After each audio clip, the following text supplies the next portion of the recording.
ఆంధ్రప్రదేశ్ రాజధాని Amaravati versus YS Jagan కొత్తగా ప్రతిపాదించినటువంటి మ్యావిగన్, ఈ రెండు అంశాలపై ప్రధానంగా ఒక చర్చ నడుతోంది. వాస్తవానికి తొలి 2 రోజులు మావిగన్ పై పెద్ద ఎత్తున ఒక ట్రోలింగ్ అనేది నడిచినా సరే, ఆ తర్వాత క్రమంగా చర్చకు దారి తీసినటువంటి అంశంగా మారుతుంది. బహుశా అందుకేనేమో ముఖ్యమంత్రి చంద్రబాబు నాయుడు కూడా మొన్న బాపట్లలో జరిగినటువంటి మీటింగ్ లో మావిగన్ అంశం వైఎస్ జగన్ ఇప్పుడు తీసుకొచ్చాడు కానీ వాస్తవానికి సిఆర్డిఏ పరిధి మచిలీపట్నం వరకు ఉంది కదా అని లేని విషయాన్ని ఆయన కొత్తగా ఆపాదించే ప్రయత్నం అనేది కనిపించింది. సో అదే సమయంలో కేబినెట్ సమావేశంలో కూడా మావిగన్ అంశంపై ఎందుకు డిఫెన్స్ చేసుకోలేకపోతున్నారంటూ మంత్రులకు క్లాస్ స్పీకర్. సో ఈ అన్ని వివరాలపై మనతో మాట్లాడేందుకు జాయిన్ అవుతున్నారు లండన్ నుంచి వైఎస్ఆర్ కాంగ్రెస్ పార్టీ ఎన్ఆర్ఐ విభాగం జనరల్ సెక్రటరీ ప్రదీప్ చింతా గారు. సార్ నమస్తే. నమస్తే రెహమాన్ గారు, అలాగే ప్రజా చైతన్యం ప్రేక్షకులకి నమస్కారాలు. సో ఎలా ఉన్నారు? How is going? Yeah good అండి, చాలా బాగున్నాము and thanks for joining again. చాలా విషయాలు ఉన్నాయి మాట్లాడేవి. Yeah will discuss. సార్ ఏంటి సార్, ఎలా చూస్తారు మావిగన్ అంశం? మనం లాస్ట్ ఇంటర్వ్యూలో మన ఇద్దరం మాట్లాడుకున్నట్టే పెద్ద ఎత్తున ఒక ట్రోలింగ్ అయితే జరగనివ్వండి, ఎంత ట్రోలింగ్ జరిగితే అంత ఉపయోగం అని అనుకున్నాం. మీరు కూడా అదే విషయాన్ని ప్రస్తావించారు. సో ఇప్పుడు అదే జరుగుతుంది, పెద్ద ఎత్తున ట్రోలింగ్ అనేది ముగిసింది, ఇక చర్చ ప్రారంభమైంది. మావిగన్ వెనుక సాధ్యాసాధ్యాలు, అమరావతి వర్సెస్ మావిగన్ అనేది చర్చ నడుస్తుంది. ముఖ్యమంత్రి చంద్రబాబు నాయుడు కూడా సాక్షాత్తు బాపట్ల సమావేశంలో సిఆర్డీఏ పరిధి మచిలీపట్నం వరకు ఉంది కదా, వైఎస్ జగన్ ఇప్పుడు కొత్తగా చెప్పేదేటి, ఇది ఆయన ప్రస్తావించినటువంటి వ్యాఖ్యలు. ఎలా తీసుకుంటారు? యా, చాలా చక్కటి ప్రశ్న అండి. ఇప్పుడు కేబినెట్ మంత్రులే కాదు, ఎవరు కూడా చంద్రబాబు నాయుడు గారు చేస్తున్న పనికి అంటే సమాధానం చెప్పలేరు, సమర్థించుకోలేరండి. ఎందుకంటే 2,00,000 కోట్ల అవినీతి నుంచి పుట్టిన పదం, ఆ అవినీతిని ఆపడానికి పుట్టిన పదం మావిగన్. 14,000 రూపాయలు ఎందుకు స్క్వేర్ ఫీట్ కు ఆ దోపిడీని ఆపుతాను అని పుట్టిన పదం మావిగన్. రాజధాని అంటే డబ్బున్న వాడికే కాదు, ప్రతి ఒక్కడికి ప్రాధాన్యత ఉండాలి అనే ఆలోచన నుంచి పుట్టిన పదం మావిగన్. ఇప్పుడు ఎవరైనా కానీ సిఆర్టీఏలో ఉందా, ఇంకో దాంట్లో ఉందా అంటే ఒప్పుకొని తీరాల్సిందే. ఏదో జగన్మోహన్ రెడ్డి గారు అనాలోచితంగా గానో లేకపోతే ఏదో ప్రతిపక్షంలో ఉన్నాం బురదలనే ఆలోచనతో వారు ఏ రోజు ఏ పని చేయరండి. ప్రధానంగా మేము నమ్మేది అదే, మా విశ్వాసం అదే. మనం ఫస్ట్ రోజు మాట్లాడినప్పుడు కూడా నేను ఒక్కటే అన్నానండి, వాళ్ళ ట్రోల్స్ మీమ్స్ మేము స్వాగతిస్తున్నాం, మేము 100% స్వాగతిస్తున్నాం. ఇంకా ఎక్కువ ట్రోల్ చేయండి. వాళ్ళు ఇప్పుడు ట్రోల్స్ చేసి అయిపోయి లేదు ఆల్రెడీ జగన్మోహన్ రెడ్డి గారు క్రెడిట్ చోరీ చేశారు, ఈ కాన్సెప్ట్ మాదే, సిఆర్టీఏలో ఉందని చెప్తే అది కూడా ప్రజలు నమ్మకపోయేలోగా డైవర్షన్ పాలిటిక్స్ భాగంగా అచ్చెన్నాయుడు గారిని, షర్మిలం గారిని వారిని తీసుకొని వస్తున్నారు. అది నెక్స్ట్ మాట్లాడదాం. కానీ ఒకటండి, ఇక్కడ మేము సింపుల్ గా ఇప్పుడు కాదు ఎప్పుడు చెప్పేది ఒకటే, 3 మంచి నగరాలు ఉన్నాయి. ఇప్పుడు ఇంతకుముందు మీరు ఎన్నో సంవత్సరాలుగా మీరు టీవీ ఛానల్స్ లో ఉన్నారు, మీరు మీడియాలో ఉన్నారు, మీరు జర్నలిస్ట్ గా ఉన్నారు. నాకు చిన్నప్పుడు నేను ప్రధానంగా వార్తలు చూసి దూరదర్శన్ 7 గంటలకు చూసేవాళ్ళం అండి. మా చిన్నతనంలో 7:20కి ఆ టైంలో 4 ప్రధాన నగరాల్లో ఈ రోజు వాతావరణం అని హైదరాబాద్, వైజాగ్, విజయవాడ, తిరుపతి చెప్పేవారు. కానీ హైదరాబాద్ అని 4 సార్లు చెప్పేవాళ్ళు కాదండి. అంటే ఇవి 4 ఉమ్మడి ఆంధ్రప్రదేశ్ లో ప్రధాన నగరాలు. అంటే మీరు గమనిస్తే ఒక్కటే తెలంగాణలో ఉంది, మిగతా 3 ఆంధ్రప్రదేశ్ లో ఉన్నాయి. అవును. ఇప్పుడు 1953లో మన కర్నూలు రాజధాని చేసినప్పుడు కూడా అండి, రాత్రి రాజధాని కట్టి రేపు పొద్దున కర్నూలు అనలేదు, ఉన్నదాన్నే రాజధాని చేశారు. ఉమ్మడి ఆంధ్రప్రదేశ్ అయినప్పుడు హైదరాబాద్ ను కూడా ఉన్నదాన్ని రాజధాని చేశారు. ఇప్పుడు వచ్చేసి ఈ బీద ఏడుపులు ఏంటికి? అసలు రాజధాని లేని రాష్ట్రం చేశారు, ఇట్లా చేశారు. ఒరే నాయన, 3 ప్రధాన నగరాలు ఉన్నాయి, తిరుపతి, విజయవాడ, విశాఖపట్నం. వీటిలో ఎక్కడ బిల్డింగ్లు కట్టలేమండి పరిపాలనా సౌకర్యం కోసం? ఎక్కడ కట్టలేము, ఎక్కడైనా కట్టొచ్చు. జగన్మోహన్ రెడ్డి గారు ఫస్ట్ నుంచి చెప్పేది అదే, ఎవరైనా 2,00,000 కోట్ల. అది ఒకటండి. ఇప్పుడు మాకు కొంతమంది మాట్లాడతారు, ఏది అమరావతిని చంపేశారు అది అని. ఇప్పుడు ఆల్రెడీ బిల్డింగ్ ఉండి, ఇప్పుడు కొన్ని నగరాల్లో చూస్తాం వ్యర్థంగా ఉన్న బిల్డింగ్లు కూలుస్తారు, వీడియోలు కూడా వస్తుంటాయండి మనకి. ఆల్రెడీ ఉన్న బిల్డింగ్లు కూల్చుతే ఏదో అమరావతిని చంపేశారు అది. ఆడ లేని దాన్ని ఎవడు చంపుతాడు రా స్వామి? ఏ పని చంపడానికి? లేదండి, అదే జగన్మోహన్ రెడ్డి గారు చెప్పేది. ఇంపాసిబుల్ అండి. ఇప్పుడు వీళ్ళు ఎట్లా మాట్లాడుతున్నారంటే ఎవరిని సాటిస్ఫై చేయడానికి మాట్లాడుతున్నారో నాకు అర్థం కావట్లేదండి. ప్రజలకు, చిన్నపిల్లలకు అందరికీ కూడా తెలుసు. ఒక నగరం నిర్మించాలంటే రమారమి 50 నుంచి 100 సంవత్సరాలు ఒక రూపుకు రావడానికి అండి, అన్ని సౌకర్యాలు కల్పించడానికి కాదు. టైం పడుతుంది. అలా టైం పడుతుంది. ఈయన మాత్రం నాకు కావాల్సిన సుందర నగరాన్ని నాకు ఇష్టం వచ్చినట్లు సెలయేర్లు, జలపాతాలు, నెమ్మళ్ళు, కుందేళ్ళు ఎక్కడ పెట్టాలా అవన్నీ నేను మన ఇంట్లో మనం సామాన్లు సర్దుకోవడానికే కొత్తింటికి మారితే 6 నెలల నుంచి సంవత్సరం పడుతుందండి మనకి అన్ని ఎగ్జాక్ట్లీ. సమకూర్చుకోవడానికి. అవును. ఎవడు కూడా ఉన్న పలంగా ఎవడు ఒక ఇది చేయలేడండి. ఇప్పుడు నేను ఉద్యోగస్తుడిని. నేను ఫస్ట్ ఒక సింగిల్ బెడ్రూమ్ ఫ్లాట్ లో ఉన్నా, తర్వాత ఒక 2 బెడ్రూమ్ ఫ్లాట్, తర్వాత 4 బెడ్రూమ్ ఫ్లాట్, తర్వాత ఇల్లు కట్టుకుంటాం, తర్వాత మనకు డబ్బులు ఉంటే ఇంకొంచెం పెద్ద ఇంటికి మారుతాం. ఉమ్. ఇదంతా కూడా 20-25 ఏళ్ళు ఏ ఉద్యోగస్తుడికైనా ఎవరికైనా ఇది జరిగే ప్రక్రియ అండి. రిలయన్స్ వాడు కంపెనీ పెట్టగానే రిలయన్స్ అంత పెద్దది కాలేదండి. It takes time. అవును. అండ్ ఇక్కడ మనం ఒకటే, వాళ్ళు చంద్రబాబు నాయుడు గ్యారెంటీగా ఇది హిట్ అవుతుంది అంటున్నాడు కానీ నగరాలు, నయా రాయ్పూర్, కళ్ళ ముందు అలాగే ఉంది కదా ఛత్తీస్గఢ్, ఆ బర్మాలో ఉన్న రాజధాని అండి, కొత్త రాజధాని నాపిడా, కట్టాడు. నాపిడా. ఆ, అదైతే ఇంకా 10 లేన్ల రోడ్లు ఉన్నాయి, 20 లేన్ల రోడ్లు ఉన్నాయి. అవును, అవును. ఉద్యోగస్తులు రండిరా బాబు అంటే ఒక్కరు పోయినోడు లేడండి. అంటే ఇంపాసిబుల్ అండి. చంద్రబాబు నాయుడు గారు ఇప్పుడు చిన్న ఎగ్జాంపుల్ క్వాంటమ్ వ్యాలీ అని 6 బిల్డింగ్ లో 8 బిల్డింగ్ లో ఒకటి పెట్టేసి మళ్ళీ ఒకటి తీసుకొచ్చాడు క్వాంటమ్ వ్యాలీ అని. ఇక్కడ రెహమాన్ మరి మనం గుర్తించుకోవాల్సింది ఏంటంటే టెక్నాలజీ అన్నది ఎవ్రీ 6 months కి 1 year కి చేంజ్ అవుతుంది. అవును. క్వాంటమ్ కాకుండా క్వాంటమ్ ని మించిన టెక్నాలజీ వస్తే ఏం చేస్తాడు? అంతే కదా. సెల్ ఫోన్లే సంవత్సరానికి ఒక కొత్త వర్షన్ తీసుకొస్తా, అది కూడా సరిపోవట్లేదు కాంపిటేటివ్ వరల్డ్ అని చెప్పి 6 నెలలకు ఒక కొత్త వర్షన్ తీసుకొని వస్తున్నాయండి సెల్ ఫోన్లు. అవును. నువ్వు ఆకాశ హర్మ్యాలంట కట్టి పెడతారంట, ఆడ ఏం ఏం ఎవడు ఆక్యుపై చేస్తాడు? ఆక్యుపై చేయకపోతే ఏం చేస్తావు?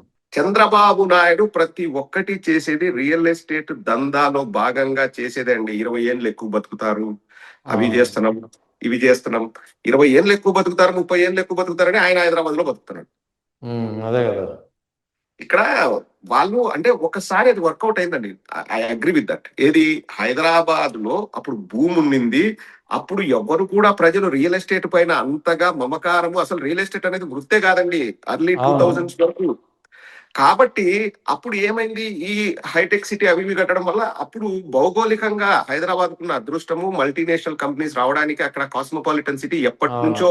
ఇప్పుడు పంజాబీలు, గుజరాతీస్, ముస్లింస్, హిందువులు అందరూ కలిసిమెలిసి ఉన్నారండి. అది ఎకనామిక్ గా బాగుంటుంది, ప్లస్ వెదర్ కూడా బాగుంటుంది. కాబట్టి అక్కడ వచ్చింది చంద్రబాబు నాయుడు పుణ్యమేం కాదండి. ఇప్పుడు చంద్రబాబు నాయుడు పుణ్యం అయితే నోయిడా ఎట్లా డెవలప్ అయింది, పూణే ఎట్లా డెవలప్ అయింది, కొచ్చి ఎట్లా డెవలప్ అయింది.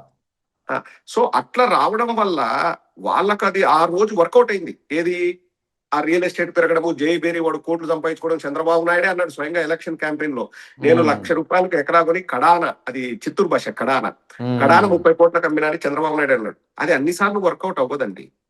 It doesn't work all the time. ఇప్పుడు రాజధానిలో ఆకాశ హర్మ్యాలు పెట్టుకుంటే ఖాళీగా పెట్టాల్సిందే తప్పితే ఎవడొచ్చి దాంట్లో జాయిన్ కాదు. ఇప్పుడు మీకు చిన్న ఎగ్జాంపుల్ చెప్తానండి రెహమాన్ గారు. మీరు అమెజాన్ లో ప్రొడక్ట్స్ కొనింటారు. మీరు వేర్ హౌసెస్ అన్ని సిటీ సెంటర్ లో ఉంటాయండి. అమెజాన్ వేర్ హౌసెస్ అన్ని ఊరి బయట. ఇప్పుడు డేటా సెంటర్లకి 100,000 ఎకరాలు కావాలంటున్నారు. అవన్నీ ఊరు మధ్యలో పెడతారా? సిటీ మధ్యలో ఉండవు, అవి అడవిలో పెడతారు. సో అన్ని కూడా ఇప్పుడు కాలం మారే కొద్దీ, ఇప్పుడు టెక్నాలజీ మారే కొద్దీ అవసరాలన్నీ కూడా, ఎందుకంటే ఇప్పుడు మెయిన్ అన్ని ఆన్లైన్ అయిపోయిందండి. ప్రతిదీ ఆన్లైన్ అయిపోయింది. ఇప్పుడు ఇంకా ఇక్కడికంటే కూడా ఇండియాలో ఎక్కువ డెవలప్ అయిందండి. స్విగ్గీ, జొమాటో అంటారు. 2 నిమ్మకాయలు కావాలంటే కానీ ఇంటికే తెచ్చిస్తున్నారు అన్నాడు. వాడి షాప్ ఎక్కడుంటే మనకేంది, అమరావతి ఉంటే మనకేంది, విజయవాడలో ఉంటే మనకేంది. సో కాలం మారిపోయిందండి. Everything is becoming online. So అలా ఉన్నప్పుడు ఉద్యోగాలు ఆన్లైన్, నీకు ప్రోడక్ట్స్ ఆన్లైన్, నీ ఇంటికే తీసుకొచ్చి ఇస్తున్నారు. నీ ఇంట్లో పని చేసుకోరా అంటున్నారు. నువ్వు అమరావతిలో ఉంటేంది, సింగపూర్ లో ఉంటేంది, మలేషియాలో ఉంటేంది, ప్యారిస్ లో ఉంటేంది. బహుశా అందుకే వైఎస్ జగన్ తీసుకొచ్చినటువంటి మావిగన్ అంశంపై పెద్ద ఎత్తున మావిగన్ అంటూ ఫస్ట్ ట్రోలింగ్ చేశారు. సాక్షాత్ చంద్రబాబు నాయుడు కూడా మావిగన్ అంటూ వెటకారంగా మాట్లాడారు, వ్యంగ్యంగా మాట్లాడారు. కానీ ఇప్పుడు మావిగన్ పరిధి సిఆర్డిఏ పరిధి మావిగన్ మచిలీపట్నం వరకు ఉందంటూ ఆయన చెప్తున్నాడని ఎలా తీసుకోవాలి? అంటే వీళ్ళు డిఫెన్స్ లో పడ్డారని చెప్పి వీళ్ళు ఒప్పుకుంటున్నట్ట.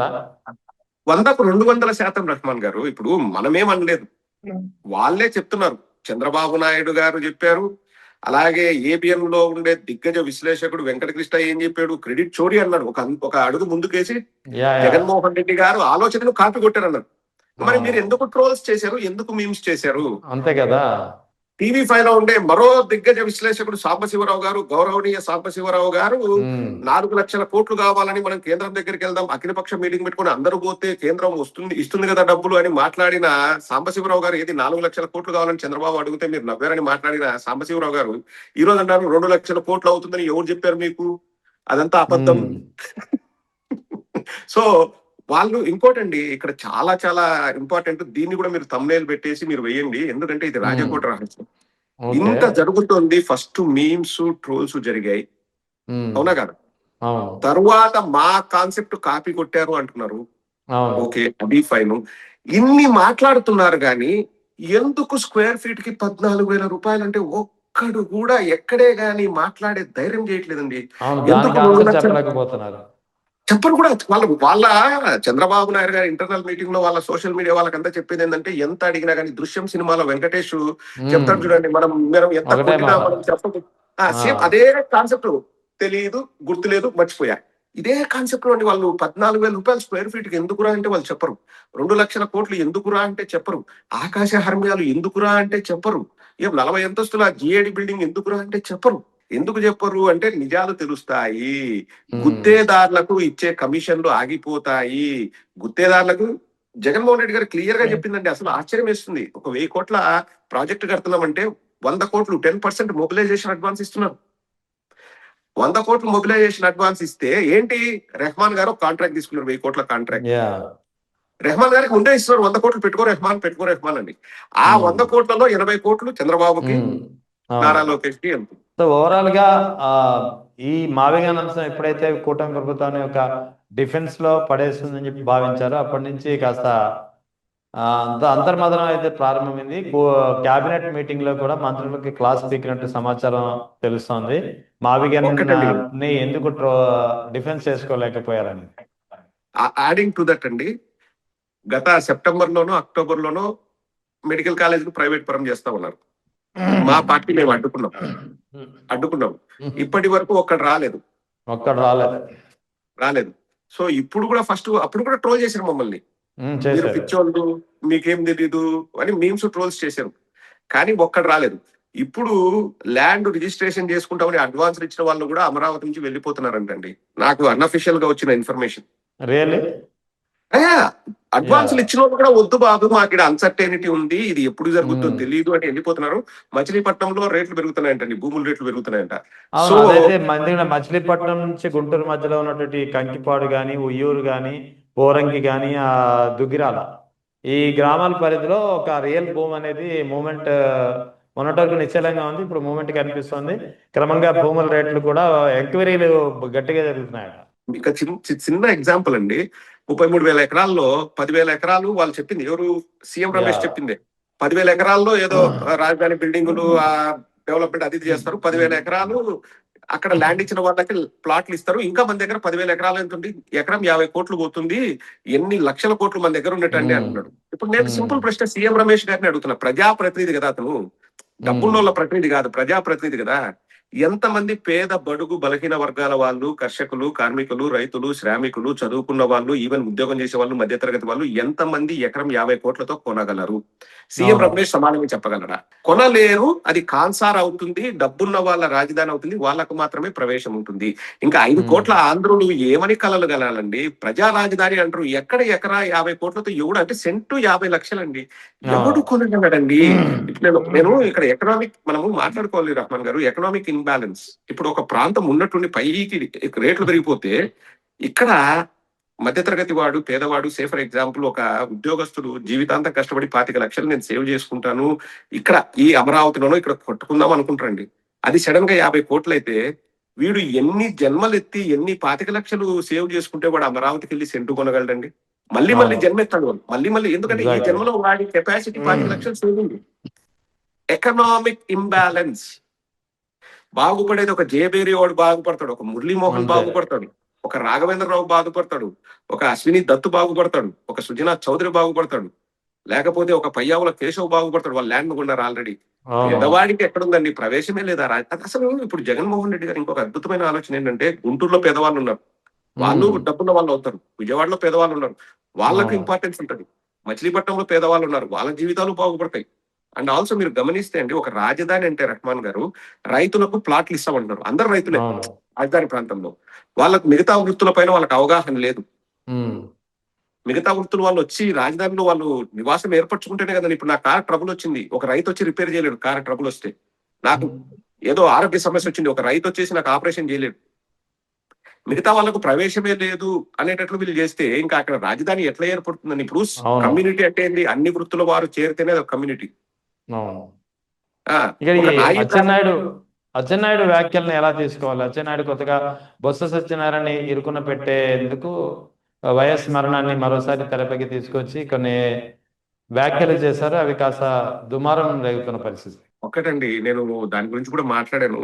వెరీ వెరీ అన్ఫార్చునేట్ అండి. అంటే యా ఇక్కడ అచ్చెన్నాయుడు అనే దానికంటే కూడా రాజకీయాలను ఇంత దిగజార్చాలనా అన్నది ఆలోచిస్తేనే బాధేస్తుందండి. అసలు ఇప్పటికి వందల సార్లు బట్టి విక్రమార్క గాని, ఇతర కాంగ్రెస్ పెద్దలు గాని వాళ్ళందరూ కూడా క్లియర్ గా చెప్పారు, అసలు జగన్మోహన్ రెడ్డి గారికి ఆలోచన లేదు, రాలేదు, సంతకాలు పెట్టలేదు.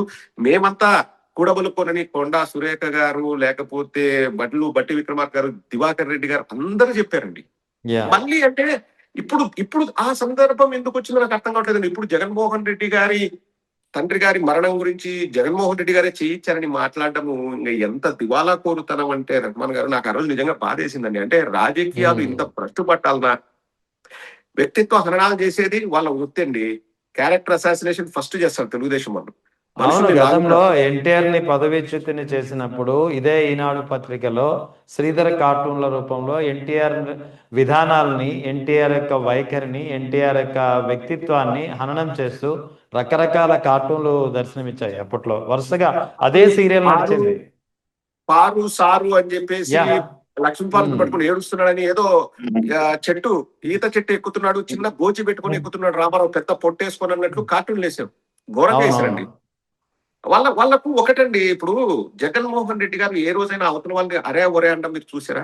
ఏ రోజు అనలేదు. కానీ ఎట్లా చేస్తారు, సైకో అని చెప్పేసి, శాడిస్ట్ అని చెప్పేసి ఇన్ని రకాలుగా మాట్లాడతారు. వాళ్ళ గుంపంతా ఎట్లా మాట్లాడుతుందంటే, జగన్మోహన్ రెడ్డి గారిని ముండల్ని మింగడానికి లండన్ పోయావని నారా లోకేష్ అన్నాడు. నీ మొగుడుదే, నీ అమ్మ మొగుడుదే, నీ అమ్మ మొగుడుదే అని చెప్పేసి చంద్రబాబు నాయుడు గారు అన్నారు. ఇంకా ఆ ఇప్పుడు స్పీకర్ అండి, ఏం పేరు, అయ్యన్న పాత్రుడు నోట్ నుంచి వచ్చే ఎవరినైనా అండి క్యారెక్టర్ అసాసినేషన్ చేస్తారు, వాళ్ళ కుటుంబాలను ఇబ్బంది పెడతారు, వాళ్ళ ఉద్యోగాలు పోవాలని చూస్తారు. ఇది తెలుగుదేశం వల్ల నైజం. వాళ్ళ అహర్నిశం దానికోసం పనిచేస్తారు.